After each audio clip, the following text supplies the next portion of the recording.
प्यारे बच्चों, फिर एक इंपॉर्टेंट टॉपिक, और टॉपिक भी कौन सा, जिसकी बोर्ड में आने की संभावना बहुत ज़्यादा होती है। क्या टॉपिक है? ट्रांसफार्मर। ट्रांसफार्मर क्या होता है? हम बचपन से पढ़ते हैं, देखते आ रहे हैं, ये ट्रांसफार्मर है।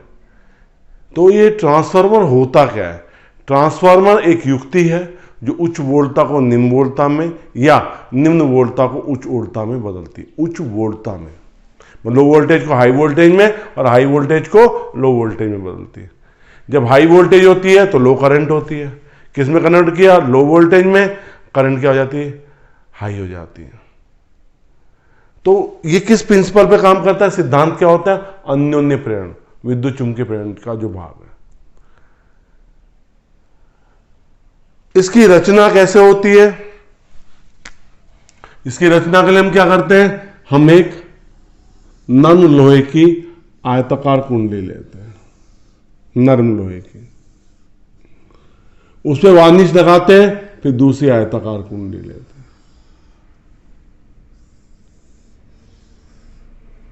फिर उस पर वार्निश लगाते हैं, फिर तीसरी आयताकार कुंडली लेते हैं, फिर उस पर वार्निश लगाते हैं। इस तरह जैसा हमें ट्रांसफार्मर बनाता होता है उतनी कुंडलियों को हम लगाते हैं।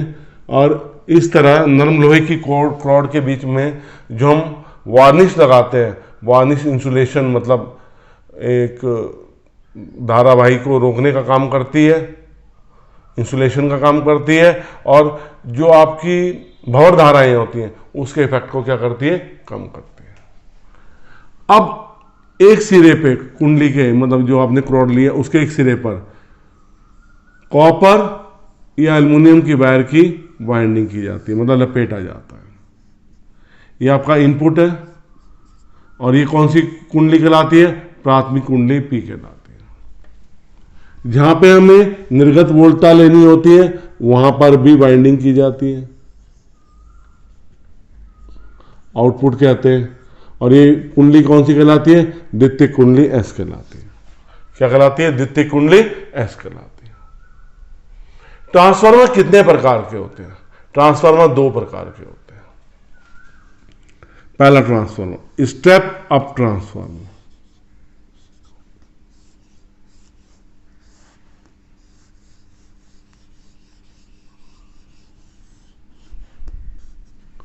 ये इनपुट है आपकी, ये आउटपुट है, ये नंबर टर्न्स है प्राइमरी कॉइल में एनपी, ये नंबर टर्न्स का सेकेंडरी कॉइल में एनएस है।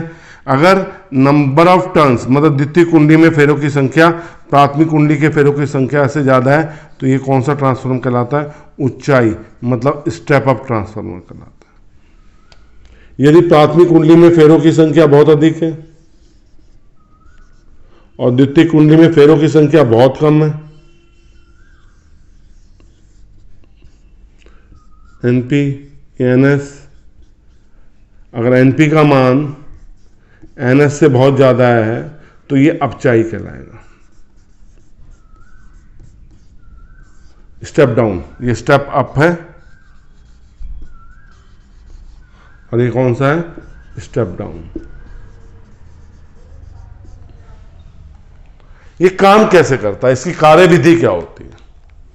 ये केवल प्रत्यावर्ती धारा मतलब एसी पे वर्क करता है और डीसी पे मतलब दिस धारा पे काम नहीं करता है। ये दिमाग में बिठा लेना कि दिस धारा पे ट्रांसफार्मर कभी काम नहीं करता है। और वो किसी तरह का क्वेश्चन देते हैं कि आपको निवेशी वोल्टता इतनी है और ये दिस धारा की निवेशी वोल्टता इतनी है, एक ट्रांसफार्मर से हमें उच्चाई ट्रांसफार्मर या अपचाई ट्रांसफार्मर यूज कर रहे हैं और इस वोल्टता को इतने में बदलना है, तो आउटपुट क्या होगी? आपकी जीरो होगी।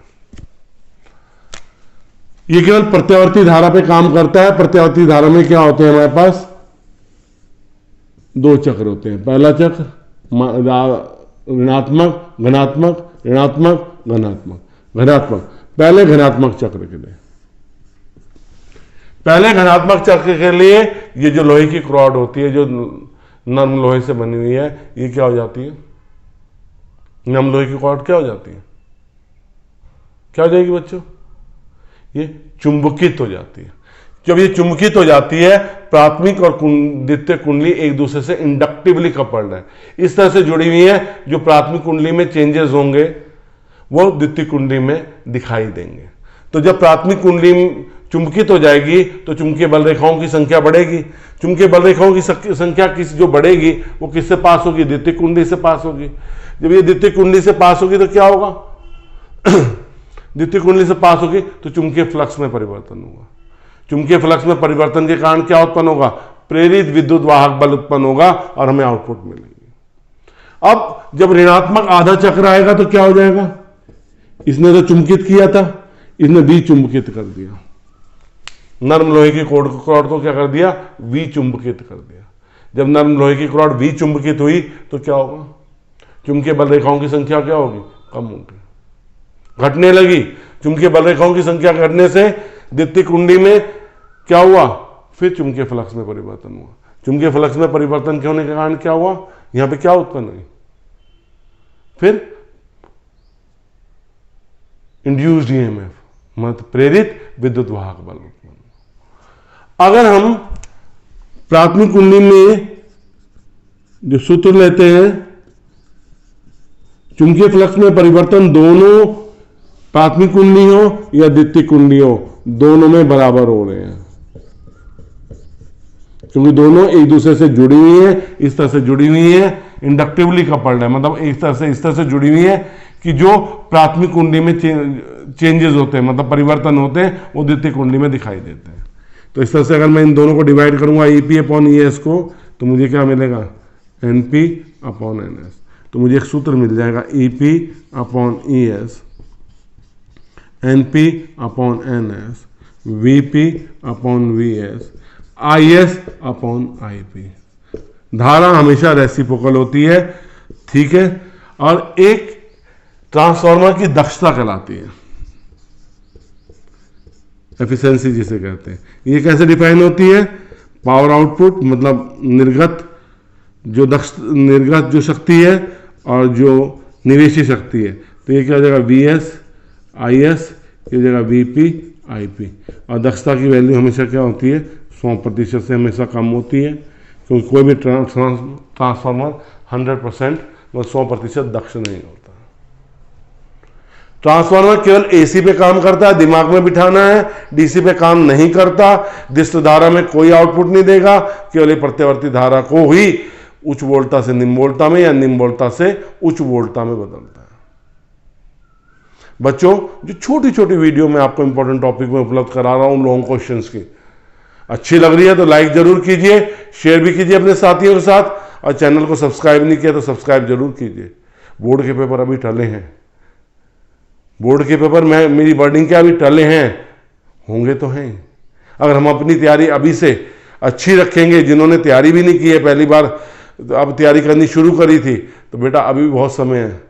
मेरे चैनल पे जाइए, आपको मेरी प्लेलिस्ट में सारी वीडियो मिलेगी, वीडियो देखिए, न्यूमेरिकल्स कीजिए और फिजिक्स को एंजॉय कीजिए। बहुत बहुत धन्यवाद।